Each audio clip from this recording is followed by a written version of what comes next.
virus হ্যাঁ cultivation sir. under embryonated egg. So virus cultivation, third process, much more improved process, cell culturing.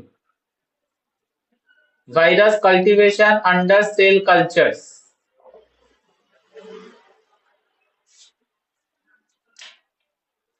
Most recently developed this system.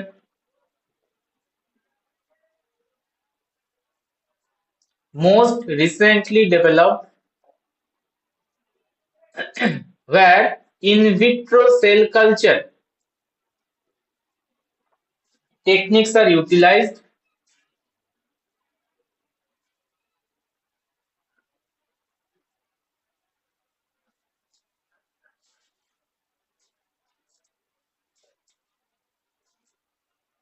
Utilized, and in that case cell culture means cells are grown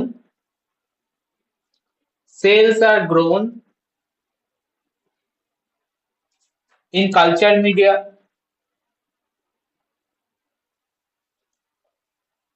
under laboratory condition.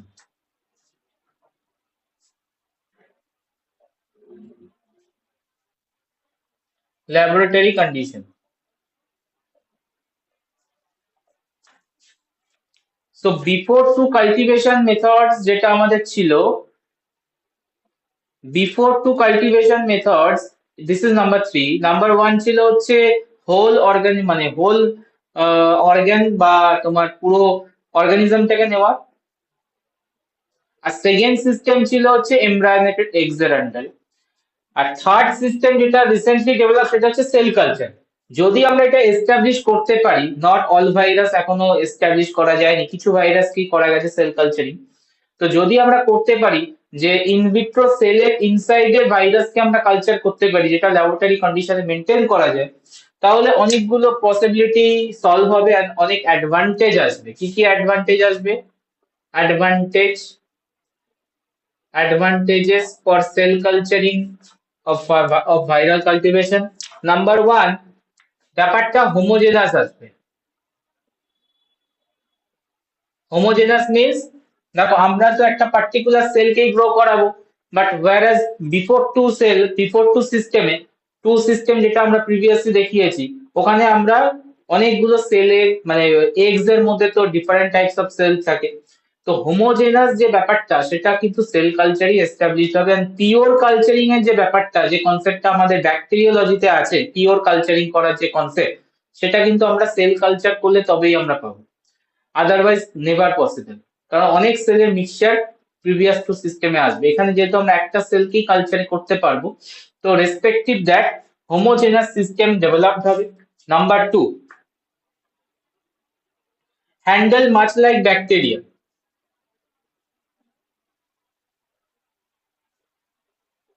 আগের to handling process difficult.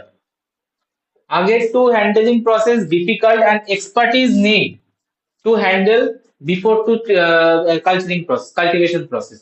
But এই সিস্টেমটা quite convenient. Convenient কেন?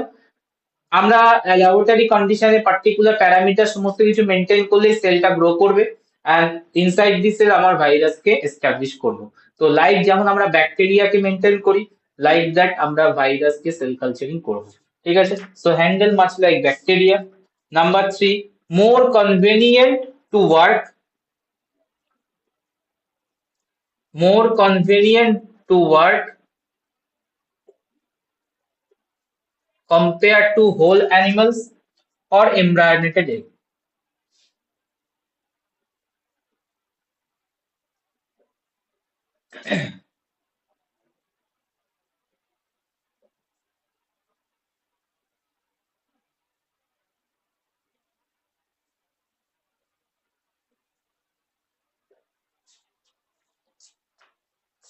So this cell culture এর প্রসিজারটা কি আমরা একটু check করব। and nowadays sell কালচারকে আরো একটা ওয়ান স্টেপ ইমপ্রুভ করা হয়েছে, সেটাও দেখবো। Procedure cell culturing, virus cultivation inside the cell culture.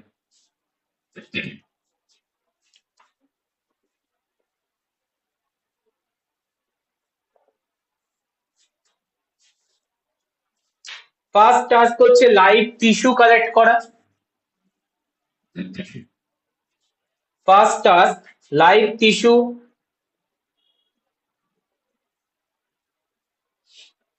of vital organ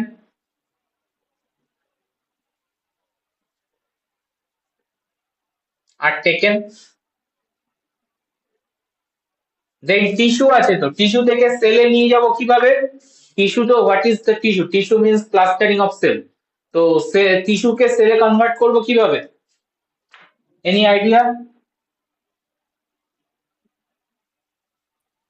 single cell suspension তৈরি করব।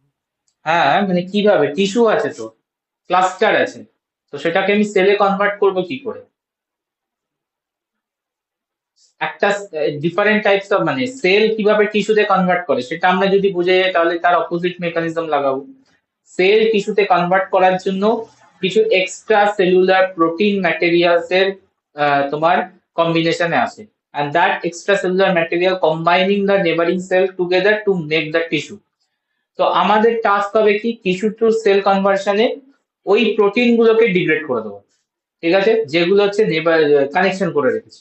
তো কানেকটিভ প্রোটিন গুলোকে যদি আমরা ডিস্ট্রয় করতে পারি, টিস্যু সেলে কনভার্ট চলে আসবে।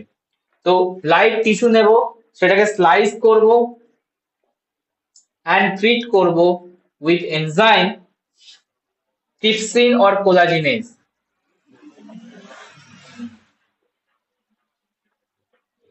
Trypsin or collagenase.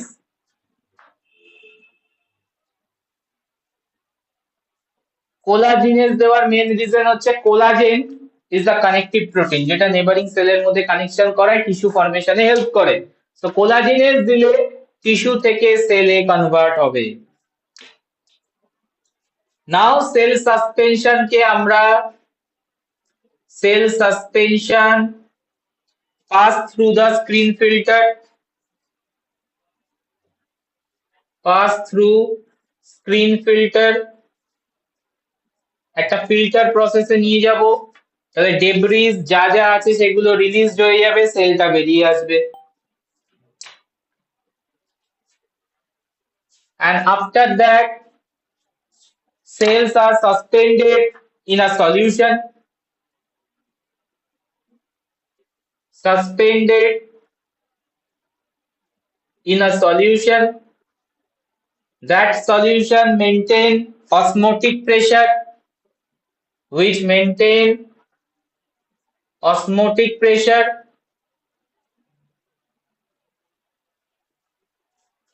nutrients and growth factor.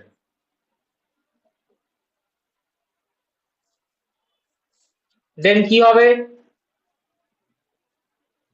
Answer করবে, যে সেলগুলোকে আমরা একটা সিভিং অ্যাক্টিভিটি মানে ফিল্টার করে পেলাম, সেটাকে আমরা একটা সলিউশনে এন্টার করাচ্ছি। That solution contain growth factor, nutrients, proper osmotic pressure. Then কি হবে? সেলস এর গ্রোথ হবে কি হবে না? সেল সাইকেল কন্টিনিউ হবে, সেল গ্রো করবে। সেল গ্রো করবে, এন্ড সেল গ্রো করলে মানে নিউট্রিয়েন্ট পাচ্ছে, প্রপার সমস্ত কিছু তোমার যা যা need for a cell division, all things are there, তাহলে সেল প্রপারলি ডিভাইড করবে এন্ড সেলের একটা সাসপেনশন ক্রিয়েট করবে ওভার দি যে ইনস্ট্রুমেন্টটা দিয়েছো তুমি, সেটা যে সেল মানে সেল কালচারিং এর যে ইনস্ট্রুমেন্টটা আছে সেটার উপর একটা লেয়ার তৈরি করবে, যেটাকে বলা হচ্ছে মোনো লেয়ার ফর্মেশন। তো এই জায়গায় গ্রোথ ফ্যাক্টরের সাথে আরো একটা জিনিস অ্যাডিশন করা হয়, সেটা হচ্ছে তোমার অ্যান্টিবায়োটিক্স। Antibiotics Y? বিকজ এত রকম তুমি নিউট্রিয়েন্ট দিয়েছো, গ্রোথ ফ্যাক্টর দিয়েছো, ওখানে তোমার সেল গ্রো না করে ব্যাকটেরিয়া ফাঙ্গাল গ্রো করে যেতে পারে। আর যারা সেল কালচারিং করে তাদের মেজর ইস্যু হচ্ছে প্রবলেম কন্টামিনেশন, ঠিক আছে, মেজর প্রবলেম ক্রিয়েটার হচ্ছে কন্টামিনেশন। মানে যারা সেল কালচার করে, তোমাদের যদি ল্যাবে কেউ করে থাকে, কলেজে তো খুঁজে পাবে না, যাই হোক, যদি করে বা কেউ করে থাকে শুনে থাকো, দেখবে যে সেল কালচারিং যারা করে তাদের কোনো না কোনো ভাবে কন্টামিনেশন চলে এসছে। এই কন্টামিনেশনের মেন রিজন হচ্ছে high amount of growth factor দেওয়া থাকে, নিউট্রিয়েন্ট দেওয়া থাকে for the growth of that type cells, live cells, আর সেখানে ব্যাকটেরিয়া তোমার ফাঙ্গাল গ্রো করে। ঠিক আছে। তো অ্যান্টিবায়োটিক্স দেওয়া থাকবে, যেখানে অবভিয়াসলি 100% ইম্পর্টেন্ট এটা, না হলে ব্যাকটেরিয়া এন্ড ফাঙ্গাল গ্রো হবে। তো সেলস যখন গ্রো করবে, cells quickly settle down and firmly attached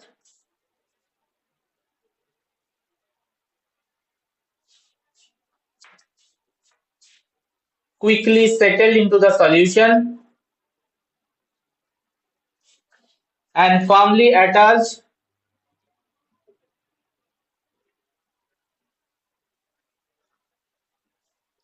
to the glass or plastic যে অ্যাপারেটাসটা দিয়েছো, plastic container,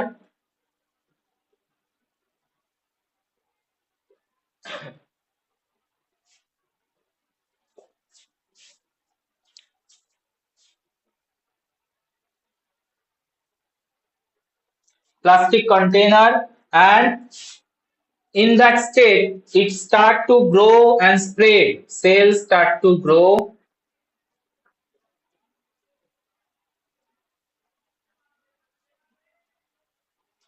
and spread to form monolayer. Spread to form monolayer.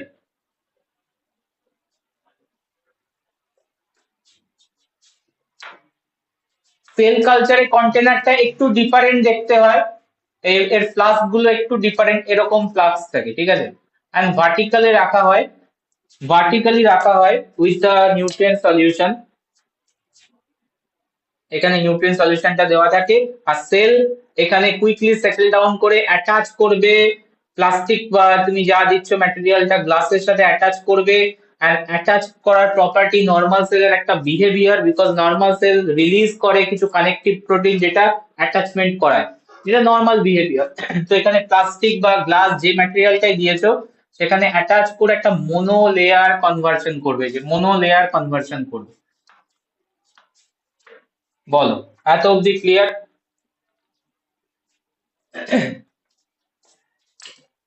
এই মোনোলেয়ার কনভার্সন, এই প্রসেসটাকে বলে হচ্ছে primary culture, primary cell line, primary cell line.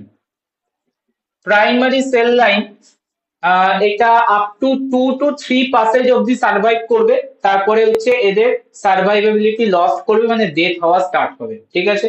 তো primary sell লাইনের major issue হচ্ছে তোমার খুব কম টাইমের জন্য সার্ভাইভ করতে পারবে সেলটা, প্রাইমারি সেল লাইন। কারণ প্রাইমারি সেল লাইনে not only single type of cell, other cells are also there. কারণ জাস্ট আমরা ট্রিটমেন্ট দিয়েছি এনজাইমকে, সেল সাসপেনশন বানিয়েছি, সেটাকে ফিল্টার করে দিয়েছি। এবার এই ফিল্টার প্রসেসে many types of cells are grow, ঠিক আছে। লিভারের অনেক টাইপ অফ সেল গ্রো করবে, আমি যদি কোনো পার্টিকুলার সেল চাই সেটা কিন্তু প্রাইমারি সেল লাইনে পাবো না। প্রাইমারি সেল লাইন থেকে যদি আমি একটা পার্টিকুলার সেলকে স্ক্রেপ করে নেক্সট কোনো জারের মধ্যে, এরকম কন্টেনার মধ্যে অ্যাড করে দিই উইথ দ্য আইডিয়াল সলিউশন, তখন হয়ে যাবে হচ্ছে secondary cell line formation.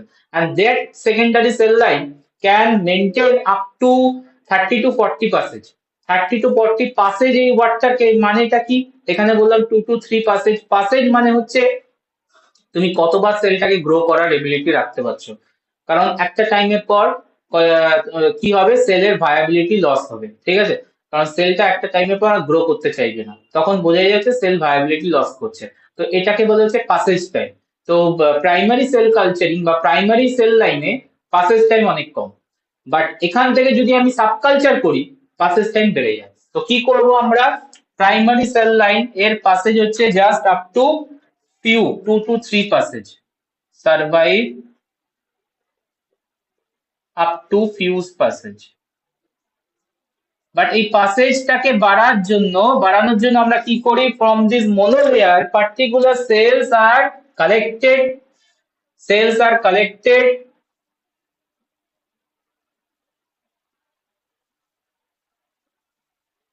and suspended in a nutrient solution, suspended in growth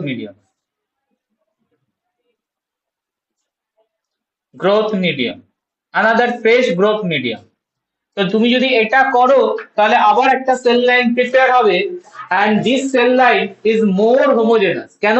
তুমি পার্টিকুলার কিছু সেলকে কালেক্ট করেছো, শুধু ওই সেলটাই গ্রো করবে, তো পাসেজ টাইম অনেক বেড়ে যাবে। তো এটা যখন তুমি করবে তখন এর নাম দাঁড়াবে হচ্ছে secondary cell line formation. Secondary cell line formation, and যেটার passage timing up to 60, up to 50 before time.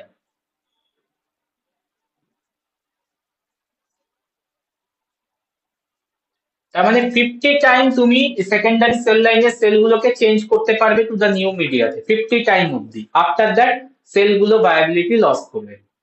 Point clear এত অবধি? কিন্তু পার্টিকুলার সেলগুলোকে আমরা কি করে করবো?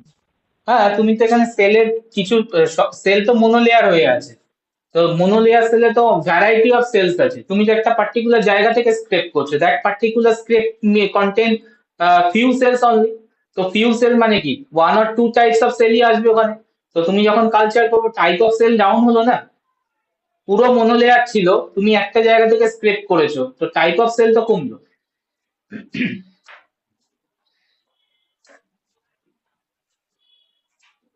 আরে তুমি নর্মাল ভাবো, ব্যাকটেরিয়ার কেসেই ভাবো না, তুমি যদি সয়েল মাইক্রোবস কে গ্রো করাও, প্রচুর টাইপস অফ গ্রো করবে। বাট তুমি যদি একটা টাইপ বা দুটো টাইপ অফ ব্যাকটেরিয়া চাও, তাহলে একটা প্ল্যাক বা একটা কলোনিকে প্ল্যাক করে তুমি যদি সাসপেনশন করো, তাহলে কটা টাইপ অফ ব্যাকটেরিয়া পাবে এই জায়গা থেকে? একটাই। Single type. তো ওটাই বলা হচ্ছে। স্যার বলছি সেল লাইনিং জিনিসটা কি একবার বলে দেবেন? আর একবার বলো, রিপিট করে শুনতে পেলাম না, কি বলছো? বলছি স্যার সেল লাইনিং জিনিসটা কি আরেকবার বলে সেল দেবেন? লাইনিং, হ্যাঁ সেল লাইনিং মানে হচ্ছে এই যে ব্যাপারটা, এর নাম হচ্ছে সেল লাইন। মানে তুমি যখন সেলটাকে ফিল্টার করে একটা পার্টিকুলার কন্টেনারের মধ্যে with the proper growth medium add করছো, সেলগুলো কি লিখেছি, সেটেল ডাউন হয়ে ফার্মলি অ্যাটাচ টু দ্য কন্টেনারের সাথে ফার্ম অ্যাটাচ করে একটা মোনো লেয়ার প্রিপারেশন স্টার্ট করে, মানে সেলের ওপর ভার্টিক্যালি হরাইজন্টালি স্প্রেড করে। তো এই ফরমেশনটাকে বলা হচ্ছে cell line, cell line preparation. এবার সেল লাইন টাইপ হচ্ছে, সেটাকে বলে primary cell line, secondary cell line. Primary হচ্ছে যখন তুমি ফার্স্ট টাইমের জন্য প্রিপারেশন করছো উইদাউট সাবকালচারিং। এবার যদি ওখান থেকে তুলে তুমি নিউ মিডিয়াতে অ্যাড করে নেক্সট টাইম কালচার করো, that cell line is the secondary cell line, যেটার পাসেজ টাইম অনেক বেশি কম্পেয়ার টু প্রাইমারি। এবার কি মাথায় ঢুকলো কিছুটা? হ্যাঁ স্যার। বাট সেকেন্ডারি সেল লাইনেরও তো একটা পার্টিকুলার পাসেজ টাইম আছে, তারপর তো ডেথ হয়ে যাবে। তখন কি করবো আমরা? তাহলে আমাদের আরো ওয়ান স্টেপ এগোতে হবে, মানে ওয়ান স্টেপ আরো তোমার ব্যাপারটাকে আরো ইমপ্লিমেন্ট করতে হবে, মানে ইভলভ করতে হবে। দ্যাট ইজ এখন যেটা করা হয় সেটা হচ্ছে continuous cell line. Secondary cell line থেকে আমরা আরো বেরিয়েছি, আরো ইমপ্রুভ করেছি continuous cell line. Continuous cell line is that type of cell line where passage time is infinite. Infinite মানে তুমি যতবার খুশি ততবার পাসেজ করতে পারো, ডেথ হবে না। That means this cells are immortal স্টেটে নিয়ে যাবো আমরা। এই সেলগুলোকে কোন স্টেজে নিয়ে যাব? ইমমর্টাল স্টেজে নিয়ে যাব। অ্যান্ড ইমমর্টাল স্টেজ মানে হচ্ছে ক্যান্সারাস, অ্যান্ড আমাদের গ্রোথ টাইমও বাড়বে, অ্যান্ড তুমি পাসেজের কোনো যে একটা লিমিট, সেই লিমিটটাও ক্রস করে যাবে। কেসটা বুঝতে পেরেছো? স্যার এটা কিভাবে করব? কিভাবে করবো আসছি, ওটাই আসছি, জাস্ট আমি আইডিয়া দিলাম যে কন্টিনিউয়াস সেল লাইনে কনভার্ট করবো কি করে, মানে what is continuous cell line. এবার কন্টিনিউয়াস সেল লাইন করতে গেলে যেটা করতে হবে, তোমাকে নর্মাল সেলকে, যে সেলটা তুমি নর্মালি নিয়েছিল সেটাকে ক্যান্সারাসে কনভার্ট করো, ট্রান্সফর্ম করো। তো নর্মাল সেলকে কনভার্ট করে দাও ট্রান্সফর্ম সেলে। This is one of the way, this is one of the way, and this can be done by any mutagenic agent। কি করতে পারি আমরা? মিউটাজেন অ্যাড করে দাও মিডিয়ায়, যেটা আলটিমেটলি নর্মাল সেলকে মিউটেশন করিয়ে করিয়ে ট্রান্সফর্ম সেলে কনভার্ট করবে, দ্যাট মিনস ট্রান্সফর্ম করে কন্টিনিউয়াস সেল লাইনে নিয়ে যেতে পারে। এক নম্বর। নাম্বার টু, আর কি করতে পারি? ভাইরাস ইনফেকশন করতে পারি। কি type of virus infection? Oncogenic virus infection. Oncogenic virus infection করলে সেলটা ইমমর্টাল স্টেটে বা ট্রান্সফর্ম সেলে বা সেকেন্ডারি কন্টিনিউয়াস সেল লাইনে ডেভেলপমেন্ট করতে পারি। বলো, দুটো মেথড বলেছি। নর্মাল সেলকে ট্রান্সফর্ম সেলে কনভার্ট করে। Point clear? আর কি করতে পারি আমরা? আর যেটা করতে পারি আমরা, যখন আমরা সেল কালেক্ট করব, এখানে তো লাইভ টিস্যু নিয়েছি, এই যে সেল কালেকশনটা, এই লাইভ টিস্যুটাই যদি আমার ক্যান্সারাস হয়, তাহলে আমাদের অটোমেটিক্যালি আর ডিরাইভ করার দরকার নেই। অটোমেটিক্যালি যে সেল লাইনটা তৈরি হবে, that cell line is the continuous cell line. হ্যাঁ কি না বলুন? প্রথম ক্ষেত্রে যেটা আমরা করছিলাম লাইভ টিস্যু থেকে যেটা বানালেন না, যেটা ভাইরাস বা মিউটাজেন দিয়ে ক্যান্সার সেল বানাচ্ছিলাম, ট্রান্সফর্ম করছিলাম, তো এই ট্রান্সফর্ম সেলগুলো নর্মালি আবার লাইভ সেল বা হেলদি সেলে কনভার্ট করা সম্ভব? না, আর সম্ভব না। ডান, মানে সেটা কনভার্সন হয়ে গেছে, আর তোমার ব্যাক আসার চান্স নেই, মানে সেটা খুব রেয়ার, আসবে না। ঠিক আছে, তো ওটা পসিবিলিটি নেই। আর তুমি ক্যান্সারাসে কনভার্ট করেছো মানে ওভাবে মেনটেন হবে এখন। ঠিক, তো এটা ওয়ান অফ দ্য ওয়ে। আর সেকেন্ড ওয়ে কি বললাম কন্টিনিউয়াস সেল লাইন প্রিপারেশনে? Live tissue that you are collected, that tissue are cancerous. তো দেখবে পপুলারলি, এখন তো সেল কালচার করোনি, পপুলারলি দেখবে হেলা সেল লাইন ইউজ হয়। হেলা সেল লাইন, হেলা সেল লাইন একটু হিস্ট্রি পড়বে, এটা আমার অ্যাকচুয়াল খেয়াল নেই, হেলা হচ্ছে একজনের নাম থেকে এসছে। এটা সার্ভাইকাল ক্যান্সারের টিস্যু থেকে সেলটাকে কালেক্ট করে। ঠিক আছে, তো হেলা সেল লাইন খুব পপুলারলি ওয়াইডলি ইউজড হয়, হেলা সেল লাইন। তো হেলা সেল লাইন থেকে যদি আমরা সেল কালচারিং করি, সেটা অটোমেটিক্যালি কন্টিনিউয়াস সেল লাইনে কনভার্ট করবে, বিকজ ওটা ক্যান্সারাস টিস্যু, ক্যান্সারাস সেল। এত অব্দি point clear? So advantage of continuous cell lines is what? That means no passage time, তোমার threshold. That means infinite passage time. We can passage as much as I can. Point clear? তো এইভাবে যদি আমি করতে পারি, তাহলে আমাদের সব থেকে বেটার আসবে প্রাইমারি সেল লাইন থেকে secondary cell line, one of the option. যদি আমি ইনফাইনাইট টাইম অবধি নিয়ে যাই, তাহলে সব থেকে বেস্ট হচ্ছে কন্টিনিউয়াস সেল লাইনে নিয়ে যাও। এবার তুমি কন্টিনিউয়াস সেল লাইন আছে, কোনো ব্যাপার নেই, তুমি যখন খুশি তখন পাসেজ করো আর ভাইরাসকে ইনফেকশন করো। আফটার দ্যাট কি করব? Infect with the virus, then cell line preparation done, then infect with any desired virus in that cell line. And ভাইরাসটা প্রপারলি ইনফেক্ট করছে কিনা সেল লাইনের মধ্যে কি করে বুঝবো? Check the cytopathic effect.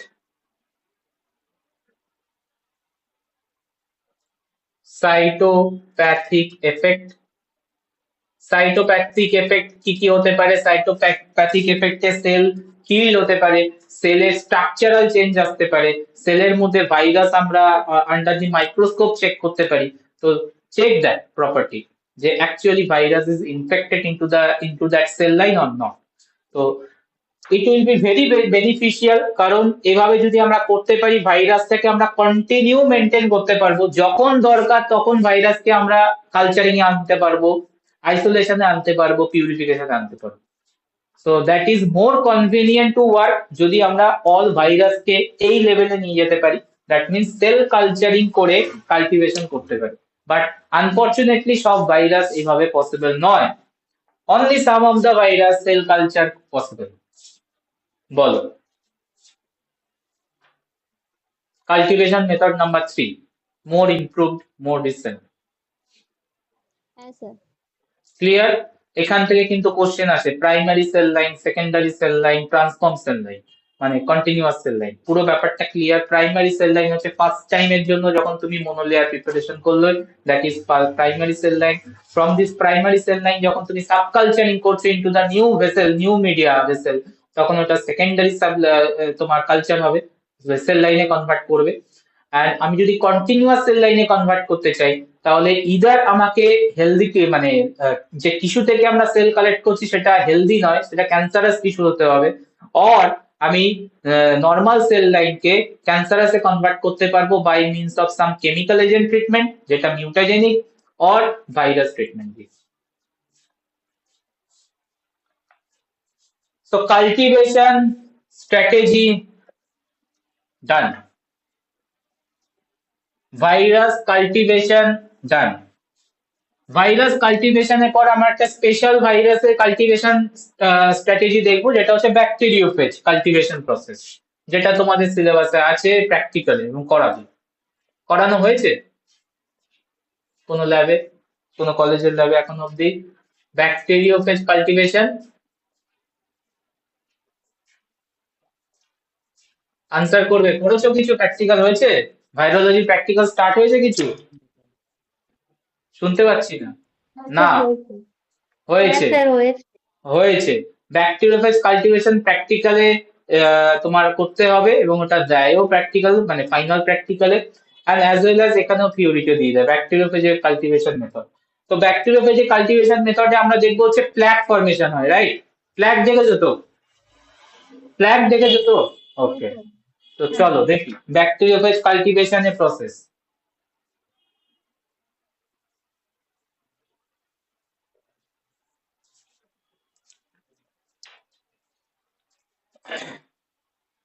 Bacteriophage sample, various dilution.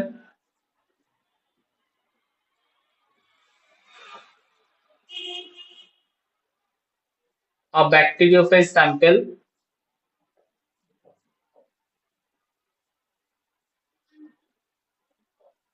and host bacteria mixed together.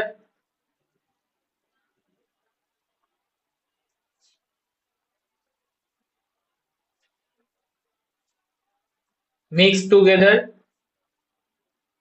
in liquid agar. In liquid agar. তো liquid অ্যাগারের মধ্যে আমরা, তুমি যদি ডাইলিউশন করতে চাও ডাইলিউশন করো, অথবা জাস্ট প্ল্যাক ফর্মেশন যদি দেখতে চাও তাহলে ডাইলিউশন করার কোনো দরকার নেই। নর্মাল একটা যে কোনো ডাইলিউশন অফ দ্য ব্যাকটেরিওফেজ নাও, ব্যাকটেরিয়াল সেল নাও, অ্যান্ড লিকুইড অ্যাগারের মধ্যে মিক্স আপ করো, কুল ডাউন করো, অ্যান্ড কুল ডাউন করার পর এটাকে পোর করে pour into the petri dish.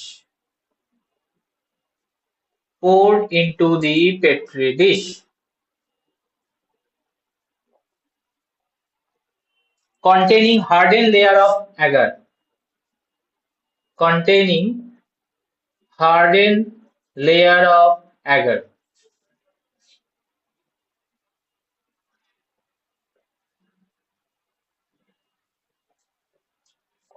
তার মানে হচ্ছে যারা করেছো তারা তো অলরেডি বুঝতে পারছো কি করেছো। পেট্রি ডিশটা খালি নেই এখানে, ব্ল্যাঙ্ক পেট্রি ডিশ না, এখানে পেট্রি ডিশের মধ্যে অলরেডি একটা মানে অ্যাগারের জমানো আছে, ঠিক আছে? তো এই যে লেখা আছে দেখো, petri dish containing harden layer of agar, মানে অলরেডি পেট্রি ডিশের মধ্যে একটা অ্যাগার, লিকুইড অ্যাগার, লিকুইড নয় এটা জমে গেছে অবভিয়াসলি, সলিড অ্যাগারের একটা ইয়ে রয়েছে, তোমার কি বলবো, মানে অলরেডি পোর করা আছে। আর এর মধ্যে আমি liquid agar containing bacteria and bacteriophage কে পোর ডাউন করব, ইনকর্পোরেট করব। অ্যান্ড এই জায়গায় লিকুইড অ্যাগারের পার্সেন্টেজটা একটু কম থাকে, ঠিক আছে? অ্যান্ড হার্ডেন অ্যাগারের পার্সেন্টেজটা একটু বেশি থাকে। মানে নর্মাল যেমন আমরা হার্ডেন অ্যাগার বানাই, যেটা 1.5% আর 2% দিয়ে, সেটা আমরা ওই harden Agar already set up করে রাখবো পেট্রি ডিশের মধ্যে। অ্যান্ড যখন আমরা লিকুইড অ্যাগারটা বানাবো, যেটা আমি ব্যাকটেরিয়া ব্যাকটেরিওফেজ দেবো, ওখানে আমরা অ্যাগারের পার্সেন্টেজ স্লাইটলি কম রাখি, 1% মতো রাখা হয়। এবার যারা প্র্যাকটিক্যাল করেছো তারা বলবে আমাকে কি করেছে।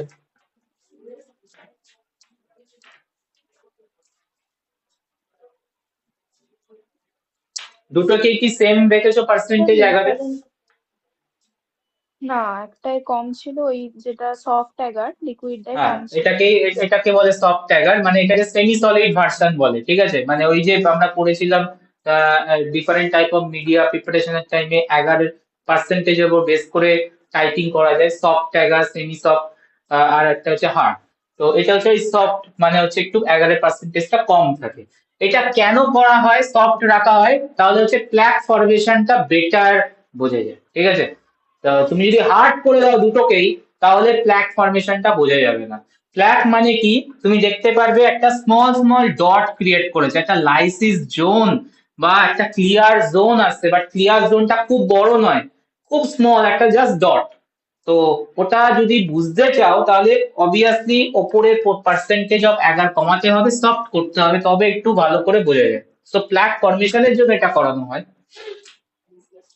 দেন আমাদের কি করব, সলিডিফাই করতে দেবো, অ্যালাউ সলিডিফাই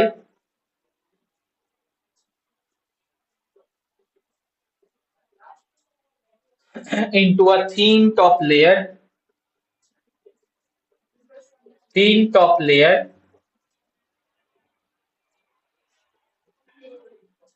দেন কি হবে, যদি আমরা ইনকিউবেট করি, ইনকিউবেশনের জন্য ছেড়ে দাও, ইনকিউবেশন করলে bacteriophage continue to grow, bacteriophage inside grow করবে, and after certain amount of bacteria grow করার পর, মানে ইনসাইডে গ্রো করার পর হিউজ এক্সপ্লোশনে ব্যাকটেরিওফেজের নাম্বার বাড়বে, and that bacteriophage infect another bacteria, another group of bacteria and kill them. তো এই জিনিসটা কন্টিনিউ চলতে থাকবে, and চলতে চলতে কি তৈরি হবে, ওই জায়গায় একটা প্ল্যাক তৈরি হবে। তো ব্যাকটেরিওফেজ ইনিশিয়ালি নাম্বার থাকবে কম, and ব্যাকটেরিয়া কুইকলি গ্রো করে যাবে, গ্রো করবে, and form the lawn, grow and form lawn। তাহলে প্রথম প্রথম তুমি দেখতে পাবে ব্যাকটেরিওফেজের অ্যামাউন্ট কম, বিকজ ব্যাকটেরিওফেজ গ্রো করা স্টার্ট করেছে অনলি, এন্ড ব্যাকটেরিয়া তো কুইকলি গ্রোথ মিডিয়া পেয়েছে, কুইকলি গ্রো করে যাবে in a matter of time, small amount of time, and lawn করে দেবে, ঠিক আছে? তো কলোনি তৈরি হবে না, এখানে লন হয়ে যাবে, বিকজ ব্যাকটেরিয়ার নাম্বার বেশি আছে। তো ব্যাকটেরিয়া একটা লন তৈরি হবে, and bacteriophage start grow inside the bacterial cell. তাহলে ইনিশিয়ালি ব্যাকটেরিওফেজের নাম্বার কম থাকবে, but after certain of time পর এটা কি হবে, একটা হিউজ এক্সপ্লোশন হবে ব্যাকটেরিওফেজের নাম্বার। কেন? কারণ একটা ব্যাকটেরিয়া থেকে up to 500 to 600 bacteriophage release হতে পারে from the single bacteria, from the single bacteria up to 500 to 600 bacteriophage are release. তার মানে ভাবো, ওই 500 to 600 ম্যাচিওর ব্যাকটেরিওফেজ কিলস, মানে infect another 500 to 600 bacterial cell, and ওখান থেকে আবার ব্যাকটেরিওফেজ রিলিজ। মানে আলটিমেটলি তখন কি হবে, ব্যাকটেরিওফেজের নাম্বারটা হিউজ ইনক্রিজ করবে, হিউজ এক্সপ্লোশন হবে, and ultimately bacterial lysis zone create করবে, লাইসিস জোন ক্রিয়েট করবে, যেটাকে আমরা বলি হচ্ছে প্ল্যাক ফর্মেশন, প্ল্যাক ফর্মেশন। সো প্ল্যাক ফর্মেশনের বেসিক প্রিন্সিপালটা আমি তোমাকে বললাম, বলো বুঝতে পেরেছো নাকি পারো? কোনো কোশ্চেন থাকলেও করতে পারো। তো কাল্টিভেশন ডান, নেক্সট যাবো হচ্ছে আইসোলেশন এন্ড ডিটেকশন।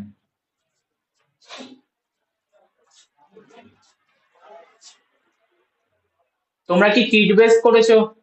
যারা করেছো প্র্যাকটিক্যাল, কিট বেস নাকি ব্যাকটেরিওফেজ কে আইসোলেট করে কিট বেস করেছো?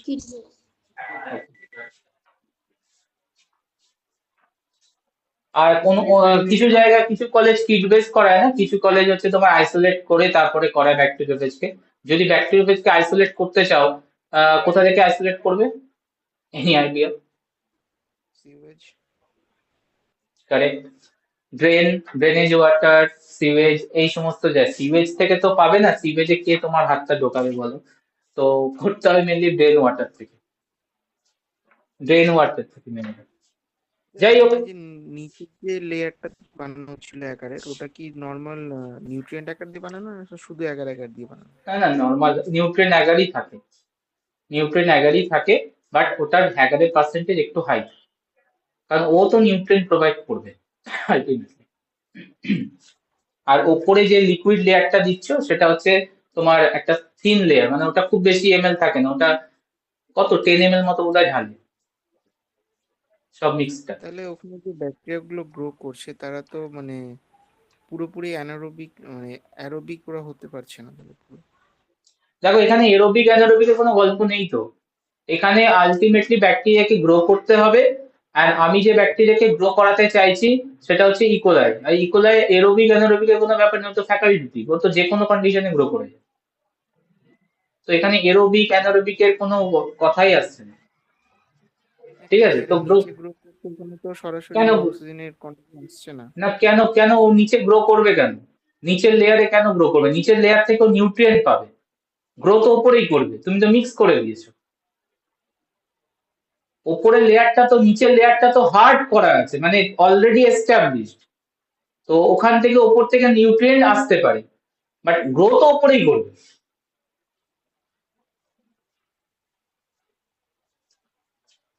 কেসটা বুঝেছো? স্যার হ্যাঁ, স্যার আমরা যখন করেছিলাম বেশিরভাগ প্লেটেই না প্লেট ফর্মেশন হয়নি। হয়নি। তো এটা তো ন্যাচারাল ব্যাপার, এটা ন্যাচারাল ব্যাপার, ফ্ল্যাগ ফর্মেশন আসবে না, ওই রিপিট করতে হবে ট্রায়াল এরর। তার মানে ব্যাকটেরিওফেজের কনসেন্ট্রেশন কম টম থাকলে তখন ওরকম হয়, তোমার ফ্ল্যাগ ফর্মেশন আসে না। তো এগুলো ডিপেন্ড করছে। আর সেকেন্ড হচ্ছে আরো একটা ক্রিটিক্যাল ফ্যাক্টর হচ্ছে এখানে হচ্ছে কুলিং, মানে লিকুইড অ্যাগার তোমার যদি একটু হাই টেম্পারেচারে অ্যাড করে দাও ব্যাকটেরিয়া ব্যাকটেরিওফেজকে, তাহলেও প্রবলেম।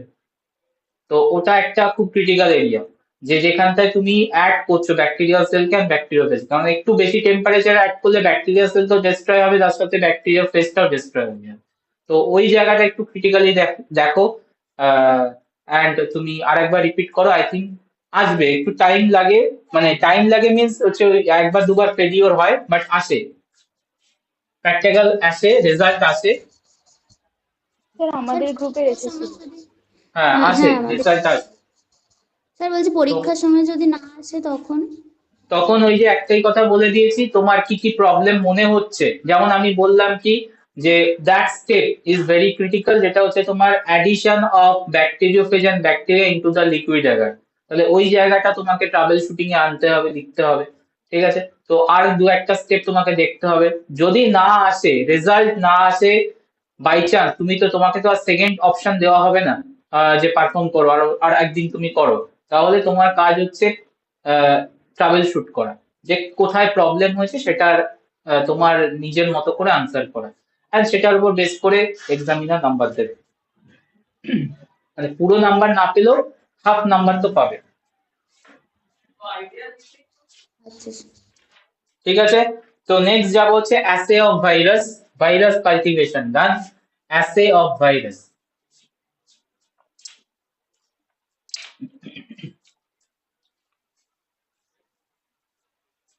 অ্যাসে অফ ভাইরাস এর মিনিংটা হচ্ছে, দুটো টাস্ক আমরা করছি অ্যাসেতে, isolation and detection of the virus.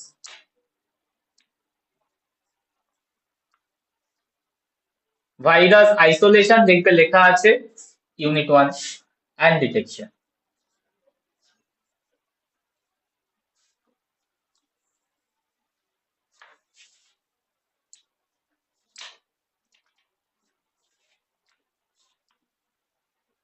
So mainly two different assay, two types of assay available.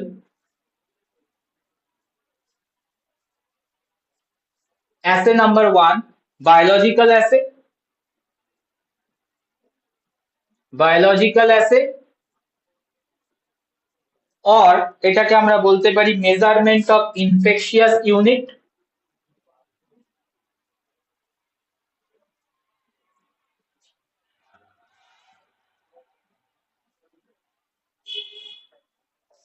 R number two physical assay, number two physical assay, যেটাকে আমরা বলতে পারি measurement of virus particles and their component.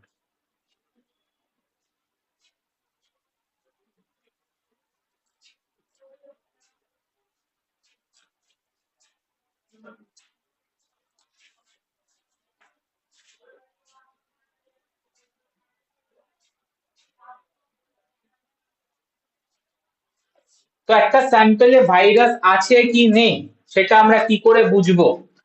দুটো ওয়েতে বুঝতে পারি আমরা, and ক্যালকুলেটও করতে পারি, ডিটেকশনও আনতে পারি, অ্যান্ড নাম্বারও ডিটেক্ট করতে পারি। কোয়ান্টিটেটিভ, কোয়ালিটেটিভ, এটা ডিপেন্ড করে। কোয়ান্টিটেটিভ মানে not only you detect, also measure the number of the virus. তো দুভাবে করা যায়, একটা হচ্ছে বায়োলজিক্যাল অ্যাসে দিয়ে, যেখানে আমরা কি করব, ইনফেকশিয়াস ইউনিটকে আমরা ক্যালকুলেশনে আনবো, আবার ডিটেকশনে আনবো। ইনফেকশিয়াস ইউনিট মানে হচ্ছে যে ভাইরাস গুলো অনলি ক্যাপাবল টু ইনফেক্ট দি সেল, তো সেই সেলে কোনো চেঞ্জ হবে, কিল্ড হতে পারে, বা তোমার ইনসাইড কোনো প্রসেস বা স্ট্রাকচারাল চেঞ্জ আসবে, সেগুলোকে আমরা দেখবো। তো দ্যাটস কল হচ্ছে ইনফেকশিয়াস ইউনিট ক্যালকুলেশন, যেটাকে আমরা বায়োলজিক্যাল অ্যাসে বলি।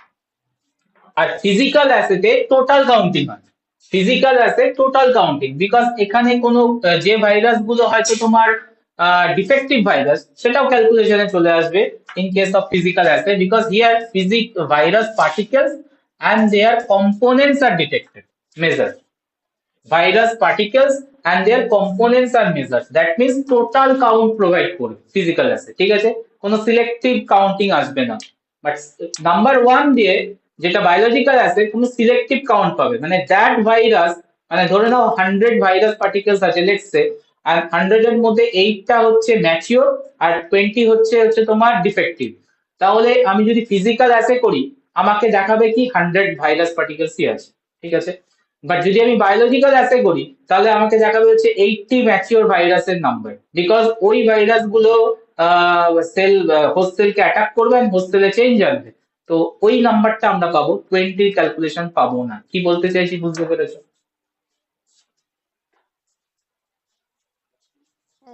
হ্যাঁ। ওকে, তো দুটো ভাবে করা যায়, একটা হচ্ছে ইনফেকশিয়াস ইউনিট ক্যালকুলেশন, আর একটা হচ্ছে ভাইরাস পার্টিকেল কম্পোনেন্ট ডিটেকশন। তো ফার্স্ট একটাই আসি আমরা, measurement of infectious unit or biological as calculation. তো এটার জন্য দুটো মেথড আছে, একটা তো অলরেডি বলে দিলাম, প্ল্যাক অ্যাসে। প্ল্যাক অ্যাসের যে মেথডটা সেম মেথড, শুধু ওখানে আমরা ডিফারেন্ট ডাইলিউশন ইউজ করব, several dilution of bacteriophage use করব, আর ডিউরিং দ্যাট আমরা জাস্ট একটা ডাইলিউশন নিয়েছিলাম। তো several dilution of bacteriophage and bacteria cells are used. Bacteriophage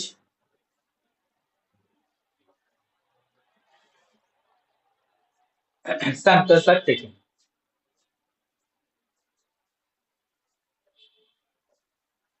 বাদ বাকি প্রসেসটা সেম, মানে এখানে আমরা একটা fixed amount of bacteria add করব, দেন এটাকে লিকুইড আকারে অ্যাড করে যেটা হার্ডেন লেয়ার, ওর মধ্যে আমরা ওটাকে সলিডিফাই করতে দেবো, এন্ড প্ল্যাক ফর্মেশন অবধি ওয়েট করব। তো নেক্সট প্রসেস গুলো হচ্ছে same, প্ল্যাক asset.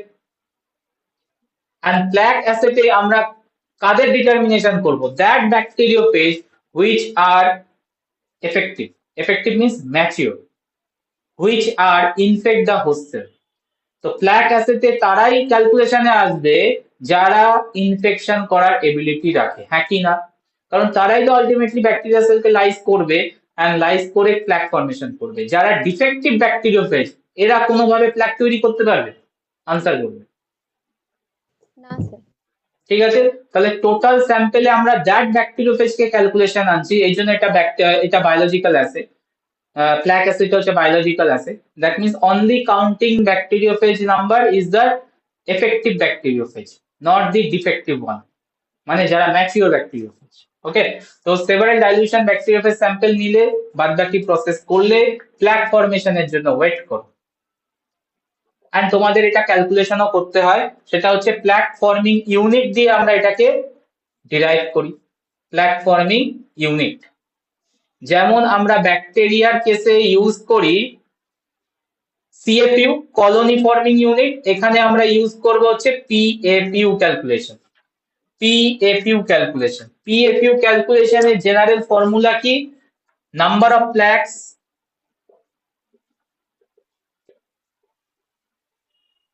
formation per ml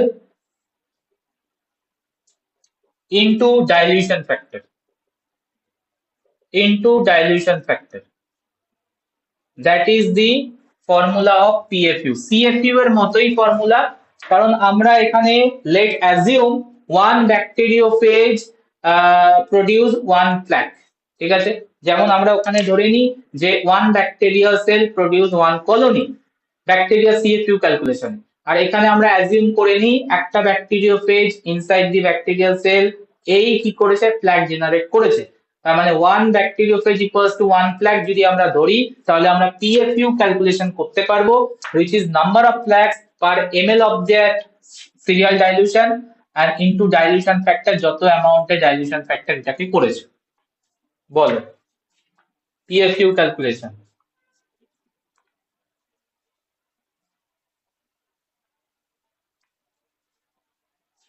clear?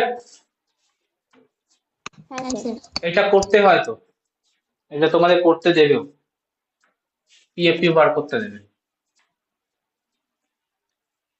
Second biological assay, this is number one plaque asset.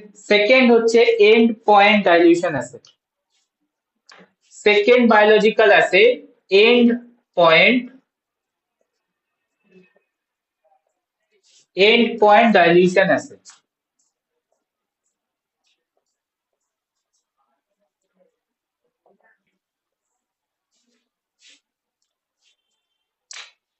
Okay, endpoint dilution assay slightly different, most of the things same. এখানেও আমরা serial dilution করব, মেথডটা লিখছি serial dilution of the virus stock.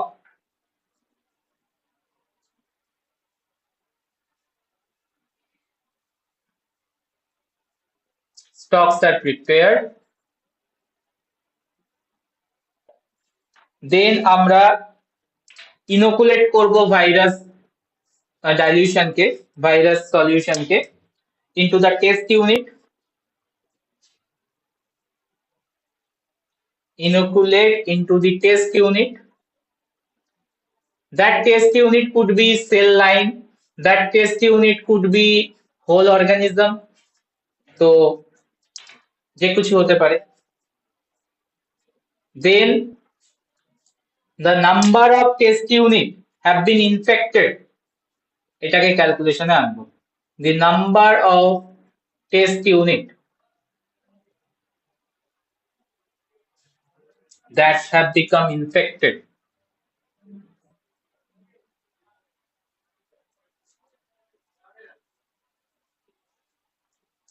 is then determined.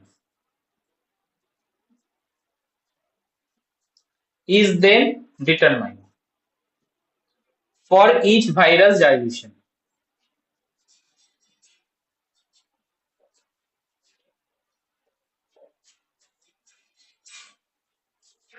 Clear? মানে যেমন আমরা plaque assay করেছিলাম, means আমরা একটা ব্যাকটেরিওফেজের ডাইলিউশন প্রিপেয়ার করেছি, various dilution, and various dilution থেকে দেখেছি হচ্ছে প্ল্যাক ফর্মেশন নাম্বার কত। আর এখানে আমরা চেক করতে চাইছি হচ্ছে ওই ভাইরাস স্টককে ডাইলিউট করে টেস্ট ইউনিটের মধ্যে ইনোকুলেট করে how many test units are infected in that dilution, ঠিক আছে? আর এখানে আমরা টেস্ট ইউনিটের ইনফেকশন হয়েছে বুঝবো কি করে বাই মিনস অফ, যদি আমরা সেল কালচার দেখি, ইন সেল কালচারের মধ্যে যদি আমরা কালচার করি ভাইরাসকে, তাহলে দেখবো হচ্ছে সিপি মানে হচ্ছে cytopathic effect, how many cells are died, সাইটোপ্যাথিক,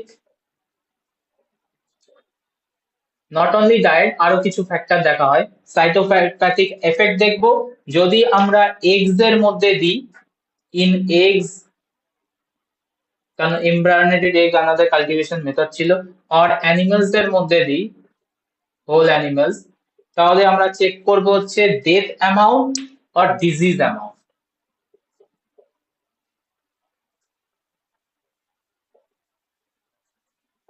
basic ফান্ডা। তার মানে হচ্ছে আমরা ব্যাকটেরিওফেজ হলে প্ল্যাক চেক করব, আর আদার ভাইরাল ক্যালকুলেশন হলে আমরা সেল কালচারের মধ্যে দিয়ে সিপি চেক করব।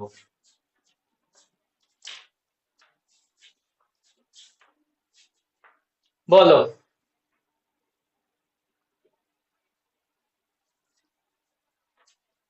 Point clear? After CP check করার পর মেনলি আমরা এখানে যেটা ক্যালকুলেশনে আনবো সেটা হচ্ছে এন্ড পয়েন্ট লিখে রেখেছি। That means end point means dilution of the virus that affect 50% of the test unit. 50% of the test unit.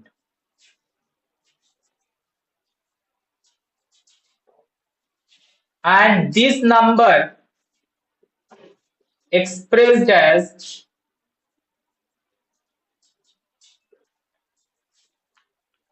কিভাবে আমরা এক্সপ্রেস করি ID50 মানে হচ্ছে infectious dose 50, that means 50%, that concentration or that dilution of the virus where 50% of the test units are infected. LD50 মানে হচ্ছে lethal dose of 50, that means that dilution of the virus which create lethal dose মানে kill the test unit 50%. or PD50 মানে হচ্ছে paralytic dose 50%, লিখে দিচ্ছি পাশে। Infectious dose 50%,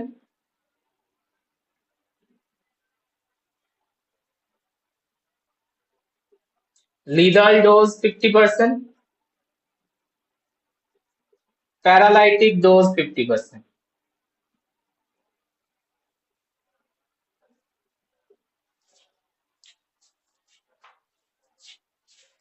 so plaque অ্যাসেতে আমরা পিএফইউ দিয়ে ক্যালকুলেশনে আনি, বাট এখানে আমরা এন্ড পয়েন্ট ডাইলিউশন অ্যাসেতে আমরা ID50 বার করব আর LD50 বার করব আর PD50 বার করব, যেখানে যেটা হয়েছে। যদি টেস্ট ইউনিটটা কিল্ড হয়ে যায় তাহলে LD50 বেরোবে, যদি তোমার টেস্ট ইউনিটটা জাস্ট ইনফেক্ট করে এন্ড সেভারাল চেঞ্জ আসে তাহলে ID50 বেরোবে। কিল্ড হচ্ছে না বাট চেঞ্জ হচ্ছে, তো সেই চেঞ্জ গুলোকে আমরা অবজার্ভ করবো, দ্যাট ইজ ID50 বেরোবে। যদি প্যারালাইসিস হয় তার মানে গ্রোথ করার এবিলিটি ডাউন হয়ে যায় বা গ্রোথ এবিলিটি টোটালি ডিস্ট্রয় হয়ে যায়, তখন আমরা PD50 বার করবো। বলো।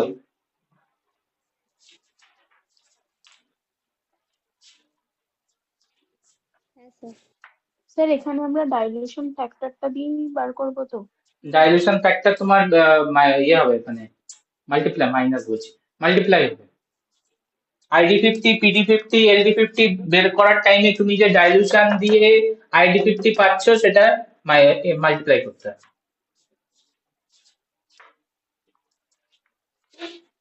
তাহলে দুটো বায়োলজিক্যাল অ্যাসে দেখিয়েছি, two biological assay by which virus assay can be done. একটা তো ব্যাকটেরিওফেজের জন্য, that is completely plaque assay, আর আদার ভাইরাসের জন্য আমরা এন্ড পয়েন্ট ডাইলিউশন অ্যাসে করতে পারি, এন্ড পয়েন্ট ডাইলিউশন অ্যাসে। ঠিক আছে, তো biological assay done. Next type, যেখানে আমরা টোটাল নাম্বার ক্যালকুলেট করব, ভাইরাস কম্পোনেন্টের নাম্বার ক্যালকুলেট করব, নট অনলি ইনফেক্টিভ ইউনিটের। সেটা হচ্ছে ডিফারেন্ট মেথড। কি কি চেক করব? মেজারমেন্ট অফ, এটা ফিজিক্যাল আছে, measurement of virus particles and their components,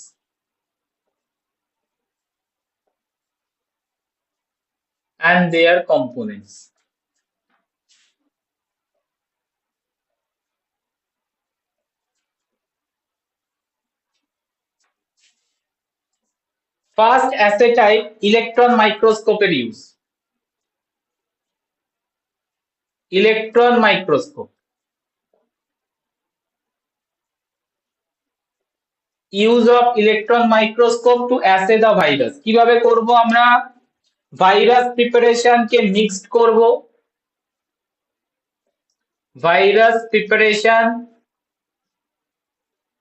mixed with latex bead, mixed with known concentration of latex bead.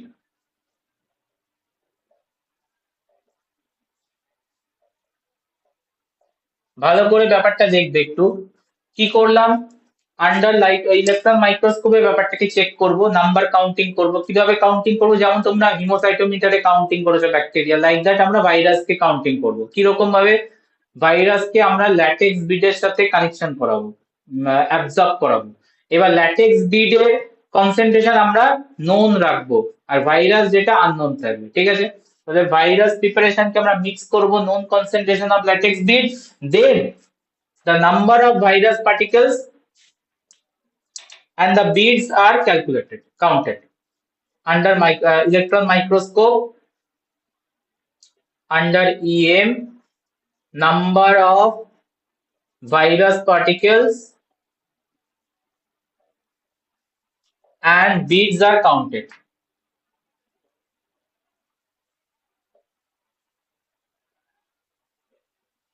কেসটা বুঝতে পারলে কি করলাম?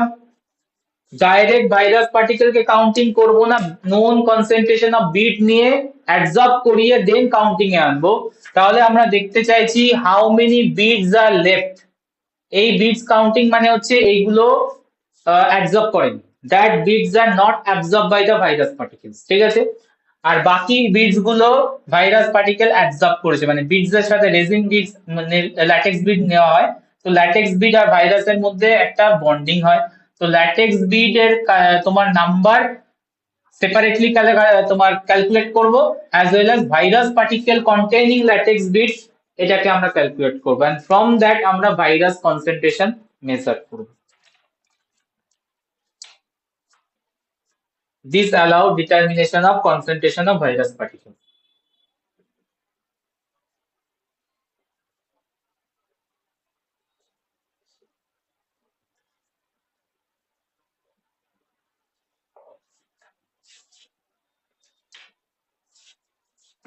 প্রসেসটা time consuming, tedious process, and অনেক টাইম লেগে যাবে, মানে ওই ধরে ধরে তোমাকে কাউন্টিং এ আনতে হবে, ঠিক আছে? বাট করা যাবে। যেমন আমরা হিমোসাইটোমিটারে কাউন্ট করি, লাইক দ্যাট ওয়ে হচ্ছে তোমার ভাইরাসকে কাউন্টিং করা। এবার বলো, আমি যে 1 ml সলিউশন নিলাম, ভাইরাসের প্রিপারেশন নিলাম, এই প্রিপারেশনের মধ্যে কতগুলো ডিফেক্টিভ আছে বা কতগুলো ম্যাচিওর ভাইরাস পার্টিকেল আছে আমরা বুঝতে পারবো এই অ্যাসে করে? ইলেকট্রন মাইক্রোস্কোপ কি ডিস্টিংগুইশ করবে? ইলেকট্রন মাইক্রোস্কোপে তুমি বুঝতে পারবে কোনটা ডিফেক্টিভ, কোনটা তোমার অ্যাকচুয়াল ম্যাচিওর ভাইরাস? তো এটা বায়োলজিক্যাল অ্যাসে হবে না ফিজিক্যাল অ্যাসে হবে? ফিজিক্যাল অ্যাসে হবে, কারণ তুমি ডিটেক্ট করতে পারবে না কোনটা অ্যাকচুয়ালি ম্যাচিওর, কোনটা ইনফেক্টিভ। ইনফেক্টিভ করাতে গেলে তোমাকে বায়োলজিক্যাল অ্যাসেতে নিয়ে যেতে হতো, যেখানে তুমি প্ল্যাক ফর্মেশন দেখছিলে বা কোনো সিপি দেখছিলে, যেগুলো তোমার বলে দিচ্ছিল যে এখানে ইনফেকশন হচ্ছে, মানে ভাইরাসটা ম্যাচিওর ভাইরাস, ঠিক আছে? তো electron microscope one of the method physical অ্যাসের মধ্যে। Second method, assay method, epifluorescence microscope.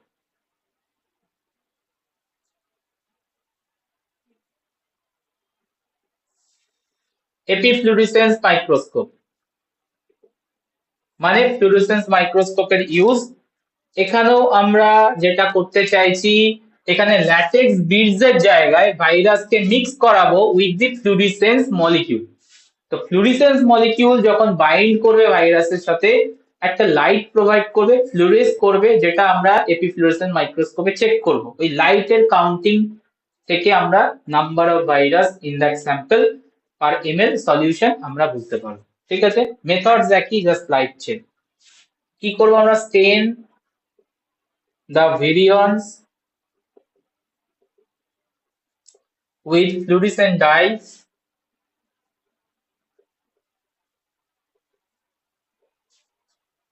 then visible under fluorescent microscope. Visualize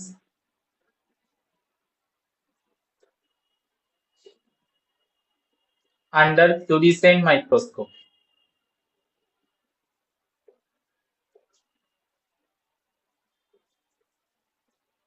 And count the particles.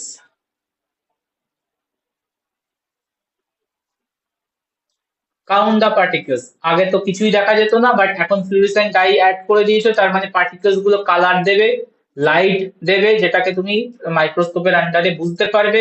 After counting estimate the concentration.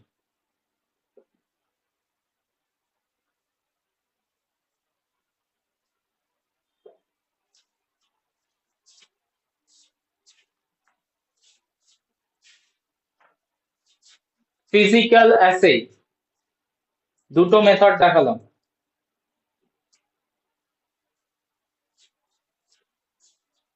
Idea clear?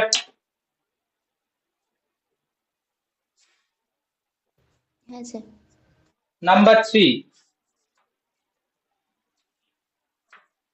assay number 3, physical assay,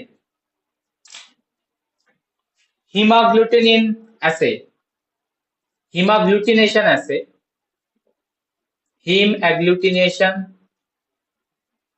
AGGLUTINATION, heme agglutination assay.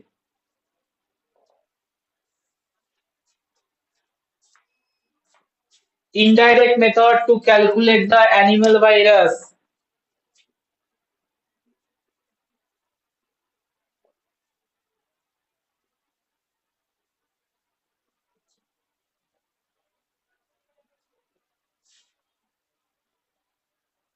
Animal viruses. Indirect method কেন? Because এখানে আমরা effect দেখে বুঝছি, তার মানে হচ্ছে হিম অ্যাগ্লুটিনেশনের কত amount of virus ওখানে করতে পারে, কারণ hemagglutination needs a certain amount of virus that can cause hemagglutination. হিম অ্যাগ্লুটিনেশনে কি হবে? ক্লাম্পিং হয়, আরবিসি গুলো ক্লাম্পিং হয়ে যায়। তো আরবিসি ক্লাম্পিং দেখে আমরা ইনডাইরেক্ট ওয়েতে ক্যালকুলেশন করব হচ্ছে ভাইরাসের নাম্বার, ভাইরাসের concentration.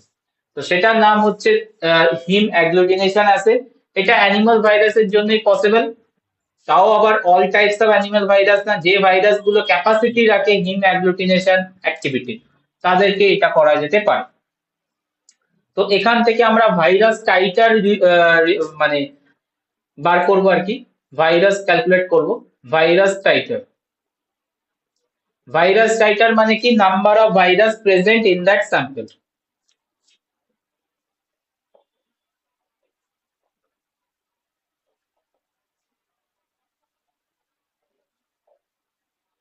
in that sample. Indirect determination কিভাবে করা হয় একবার দেখো। several serial dilution হবে method,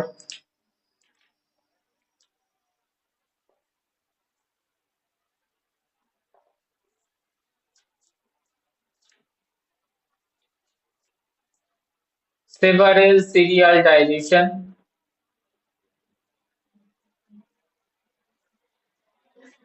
of virus stock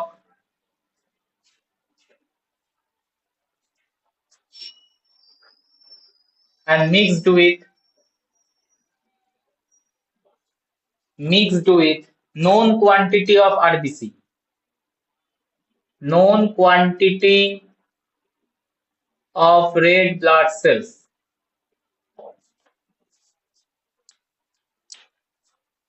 after mix করে দেওয়ার পর এটাকে অ্যাড করে দাও small well of the plastic tray, added into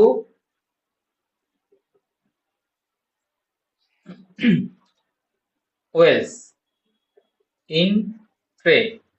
normally প্লাস্টিকের ট্রে হয়, 64 ট্রে হয়, 32 ট্রে হয়, 16 ট্রে হয়, এরকম ওয়েল থাকে। এগুলো কি সেই এলাইজার এলাইজার জন্য, এলাইজা প্লেট বলে, ইয়েস ইয়েস ইয়েস কারেক্ট। তো এরকম ট্রে থাকে যেখানে তোমার ট্রে এর মধ্যে হোল থাকে, তো এরকম 64, 36, 16 এরকম প্লেট থাকে, এলাইজা প্লেট বলে, এলাইজা রিডার প্লেট বলে, অনেক কিছুই বলে। তো এরকম প্লেটের মধ্যে জিনিসটাকে তুমি পারফর্ম করো। বিকজ কেন এত রকম বড় এরকম প্লেট নিয়েছো? বিকজ সেভারেল সিরিয়াল ডাইলিউশন করতে হবে, ঠিক আছে, অনেকগুলো। সেটা তুমি 8 serial dilution, 16 serial dilution, 32 serial dilution করো, তাহলে তার জন্য রেসপেক্টিভ প্লেট নিতে হবে। তুমি যদি 16 সিরিয়াল ডাইলিউশন করো তাহলে 16 প্লেট নাও, 16 ওয়েল কন্টেনিং প্লেট নাও, যেখানে তুমি তোমার ইচ অ্যান্ড এভরি ডাইলিউশনকে ওয়েলের মধ্যে অ্যাড করে দেখতে পারবে। তো এতগুলো টিউব মেনটেন করা খুব ডিফিকাল্ট, তো তার জন্য এরকম ওয়েল সিস্টেম করে দিয়েছে। নর্মাল টেস্ট টিউবও হবে, বাট এতগুলো টেস্ট টিউব মেনটেন করা ডিফিকাল্ট, তার জন্য একটা সেটের মধ্যে ওয়েল করা আছে, যেটা তোমার একটা প্লেটের মধ্যে জিনিসটা তোমার মেজারমেন্টটা দিয়ে দেবে। তো তুমি যদি ট্রের মধ্যে অ্যালাউ করো, এটাকে ইনকিউবেট করো, যেখানে হিম অ্যাগ্লুটিনেশন হবে,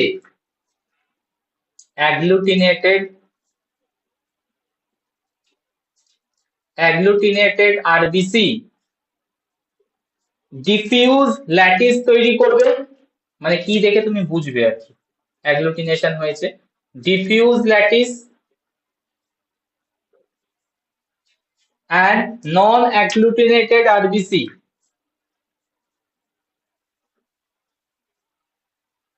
sharp dot for sharp dot.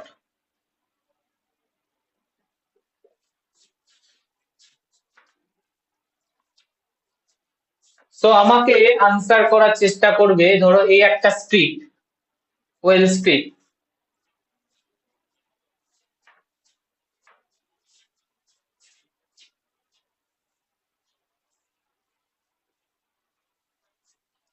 Total 12টা ডাইলিউশন আছে।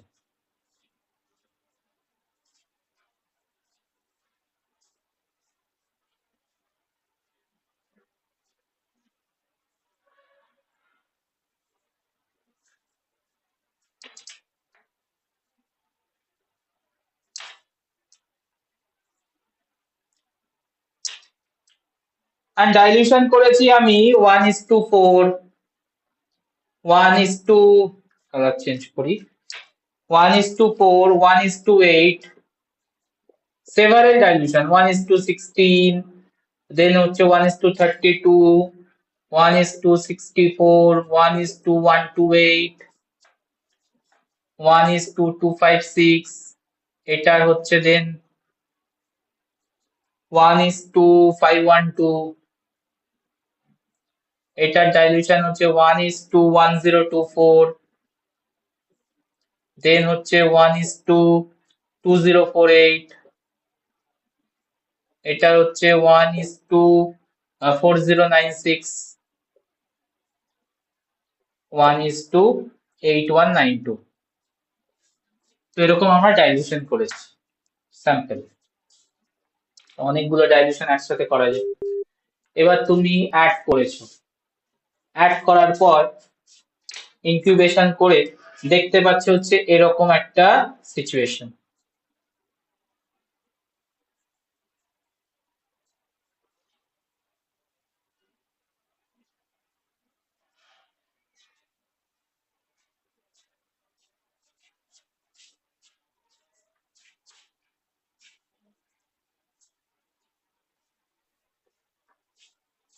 বলে দিই ফর্মুলাটা, virus titre,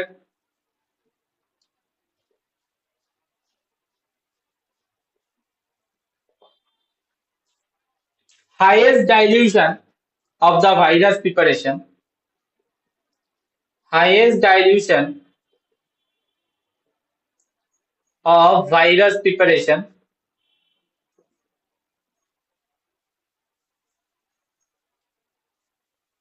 that still cause heme agglutination. Heme agglutination. That dilution is the virus titer. এবার আনসার করতে পারবে what is the value from this your experiment? কি বলেছি আমরা? হাইয়েস্ট ডাইলিউশন, কারণ তুমি যত ডাইলিউশন করছো ভাইরাস পার্টিকুলার অ্যামাউন্ট কমাচ্ছ, ভেরি সিম্পল। তো ভাইরাস ডাইলিউশন মানে ভাইরাস ডাইলিউশন করা মানে হচ্ছে পার্টিকুলার অ্যামাউন্ট কমানো, আর পার্টিকুলার অ্যামাউন্ট কমানো মানে হচ্ছে হিম অ্যাগ্লুটিনেশনের চান্স কমবে। তো তুমি দেখতে পাচ্ছ 1:4 এ ডিফিউজ হয়েছে, মানে হিম অ্যাগ্লুটিনেশন ডিফিউজ হলে মানে অ্যাগ্লুটিনেশন হচ্ছে। 8 এও হচ্ছে, 16 এ হচ্ছে, 32 তে হচ্ছে, 64 এ হচ্ছে, 128 এ হচ্ছে, 256 এও হচ্ছে, 512 থেকে হচ্ছে 60 ডট। তার মানে ডাইলিউশন অনেক বেড়ে গেছে, ভাইরাস পার্টিকুলার নাম্বার ডাউন হয়ে গেছে, আর হিম অ্যাগ্লুটিনেট করতে পারছে না। So what is the virus titre from this experiment? বলো। 1:256 টা। 1:256 এর রিভার্স করতে হবে, মানে 1:256 মানে কি 1/256, তার মানে ভাইরাস টাইটার কত দাঁড়াচ্ছে এখানে? 256।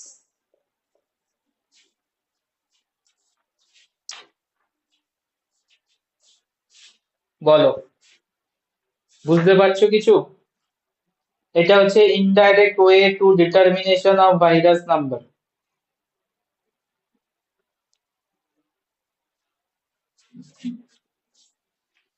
হিম অ্যাগ্লুটিনেশন অ্যাসে যায় কোশ্চেনে। Assay clear? হ্যাঁ স্যার। এছাড়া আর কি করতে পারি আমরা? এলাইজা করতে পারি।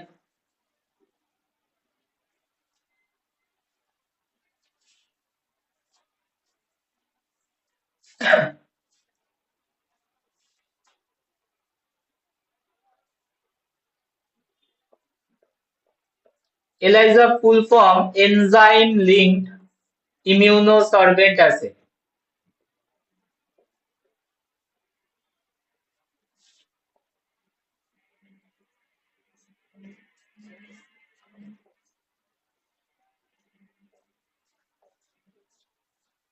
ELISA খুব common method to detect the virus, to counting the virus. ELISA খুব কমন মেথড, ঠিক আছে। তো ELISA থ্রুতে এটা করা হয়। ELISA তে কি করা হয়? অ্যান্টিবডিজ, এখানে অ্যান্টিজেন অ্যান্টিবডি ইন্টারঅ্যাকশন করানো হয় আর তার স্পেসিফিসিটিতে কাউন্টিং এ আসে। Antibodies specific to the virus first immobilized virus, immobilized,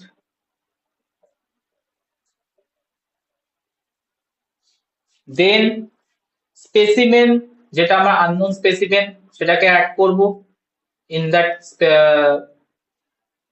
suspension, specimen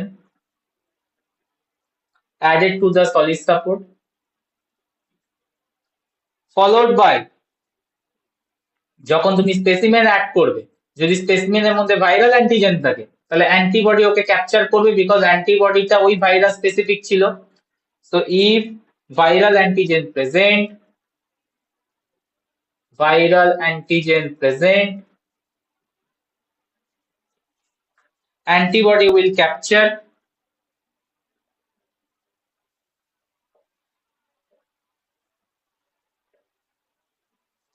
this antigen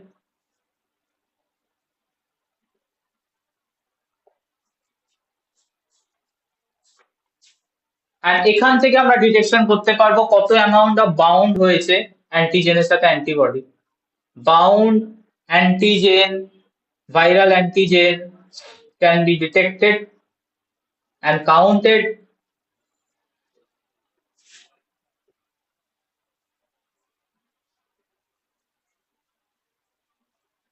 by using second antibody, by using second antibody which is linked to the enzyme, which is linked with enzyme.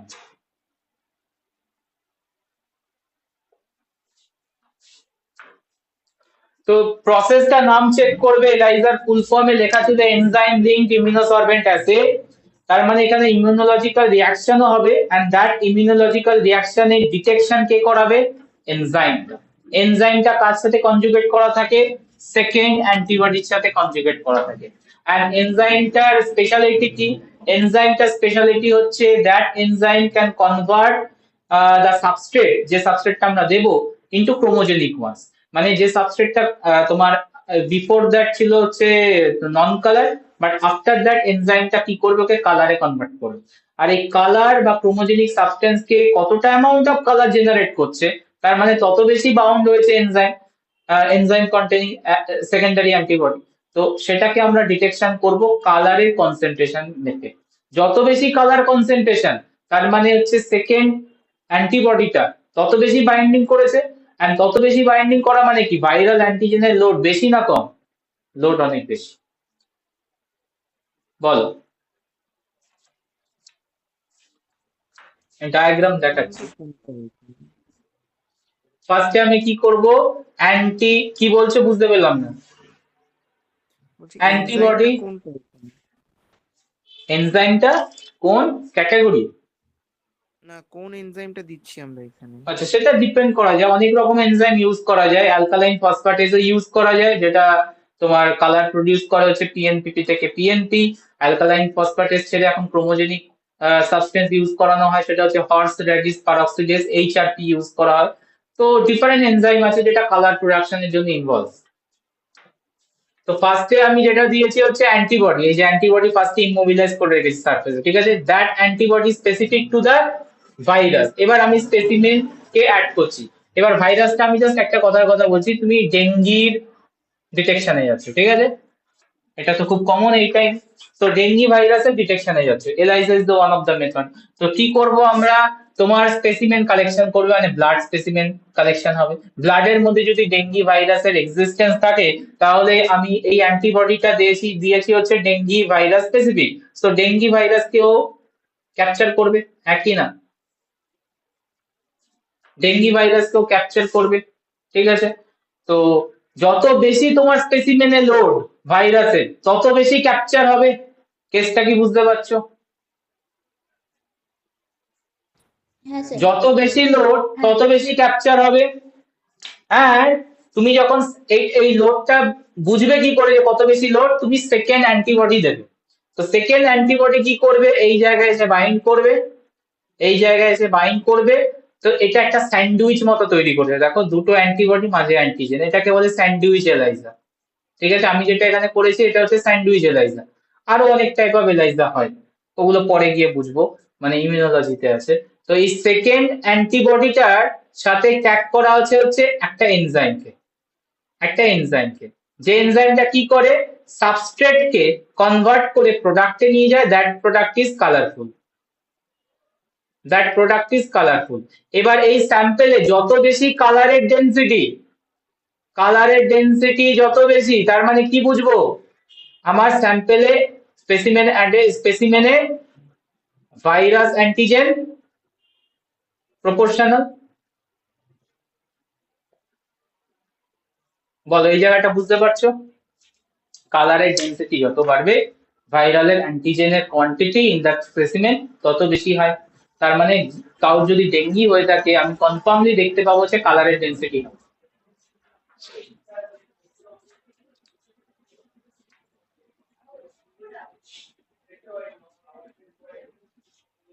এর জন্য এই মেথডটার নাম হচ্ছে ELISA, যেখানে একটা এনজাইমকে use করে immunological রিয়াকশনকে detection আনতে হবে।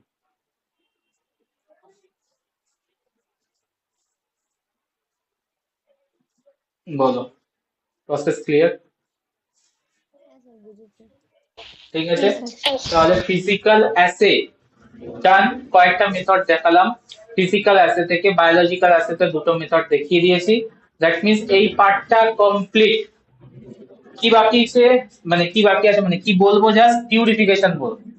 পিউরিফিকেশন কিভাবে করা হয় ভাইরাস পার্টিকেলের, ভেরি সিম্পল, জাস্ট ওয়ান লাইনে বলে ছেড়ে দিচ্ছি, নোটসে দেওয়া থাকবে, that is simple centrifugation, nothing else, simple centrifugation, ঠিক আছে।